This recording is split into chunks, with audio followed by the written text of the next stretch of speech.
Hey, welcome to February. It's February 1st. It's Friday. Brian Mudd, this is my cheat sheet for today. All right, cover some ground here real quick. Today's cheat sheet Q&A pertains to the risk of second mortgages or home equity lines collapsing the housing market for a second time. We know that during the housing boom, we ended up seeing that a lot, in addition to the stated income loans that weren't sustainable, 100% loans, sometimes 110+% loans that are being issued, we ended up creating basically a cash register from our homes or investment homes.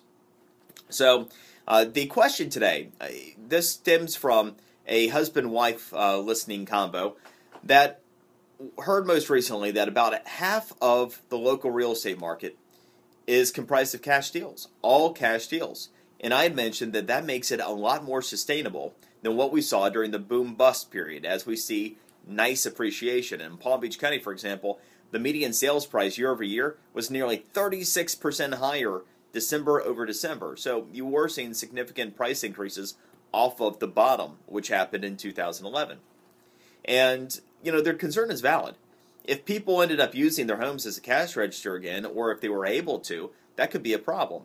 So less than 10% of all real estate deals by the end of the housing boom were actually all cash deals. So 5 times the cash that's in the market right now. The risk of the repeat of what happened during the boom-bust era is actually very low for 2 reasons. Number one, the number one group comprising the all-cash deals, investors. Investors. And investors aren't interested in taking out long-term mortgages and making monthly mortgage payments and all that. Investors are using their cash to invest and do one of 2 things. Either renovate the homes and flip them, or renovate the homes and rent them for now, and then eventually sell them. Or build a portfolio of rental properties that will serve as an income stream because you can't receive good rates of return in fixed income investments or bonds, for example. Okay? So that's number one. The investor group is not going to be in a position, nor are they going to be interested in, taking out home equity lines of credit on cash deals that they have ended up making in our local real estate market. So what about the rest of them? Well, the rest of the cash that's coming into the housing market is going to remain in part in the housing market. And here's why. When I did a survey, and I went around to the predominant banks last night, in the afternoon, evening, and I did not see any of the major banks that will issue a home equity line of credit or a second mortgage with there not being at least 15% equity left in the home. Okay? At least 15% equity. I'm not seeing any cash out refis at 100% with any of the leading lenders out there. And on second homes or investment property, you have to have at least 20% equity left in a home. And this is if you have excellent credit and can prove that you can make the payments based upon your income and your other obligations, unlike the previous home equity lines. So, number one, the odds that you're going to have a bunch of people that even seek second mortgages or home equity lines of credit, which currently stands at only about 2% of all homes in the market right now, is very low. Secondly, in the event that people do one day decide to try to use their home as a cash register again, curbs have been put in place in the lending industry so that you can't have stated income loans, you can't have 100% plus loans. There has to be equity left into that property, which means that there is much less risk associated with a boom-bust scenario based upon second mortgages or home equity lines. It's a good question, though. All right, smartphone habits that could cause you to have your identity stolen. This was done by Credit.com, and it's a good story. A couple of them real quick, and I'll have the complete list on my physical cheat sheet. No password protection on your phone. If you don't have password protection on your phone, you leave it sitting somewhere, and somebody picks it up, and now all of your personal information, all of your apps and everything's right there for people to be able to obtain. That's pretty obvious.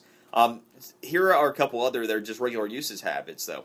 It's not a good idea to set your smartphone on automatic Wi-Fi enabling. This means that if there's any Wi-Fi, like free Wi-Fi in a public area, that your phone can latch onto, it will. And this can seem like a good idea because it can save you minutes, potentially, or data when you are using your smartphone. But here's the issue at hand. How many people are on unsecured wireless networks without even realizing it? You could be sitting in a restaurant or sitting in a park and checking your financial websites or checking something that you have usernames and passwords on, and there could be people just sitting there on the other end collecting all of that data from you. So it's best to only use Wi-Fi networks that you're familiar with and disable the automatic Wi-Fi enabling system that many, if not most of us, use on our phones. Another one, do you stay logged into apps? If you stay logged into apps, username and password, well, that can be a problem too. One for the Wi-Fi thing we just talked about, the other for the first thing we talked about, password protection. But staying logged in to those types of apps that have financial information stored in them can easily lead to you being compromised quickly, whether people are able to gain access to your phone or if you do accidentally leave your phone somewhere.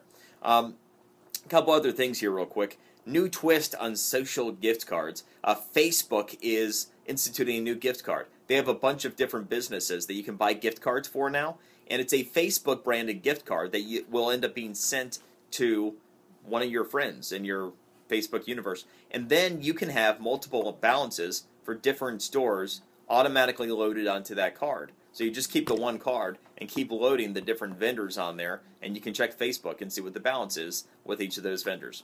All right, there's plenty more of the physical cheat sheet today. Enjoy yours, and we will see you on Monday.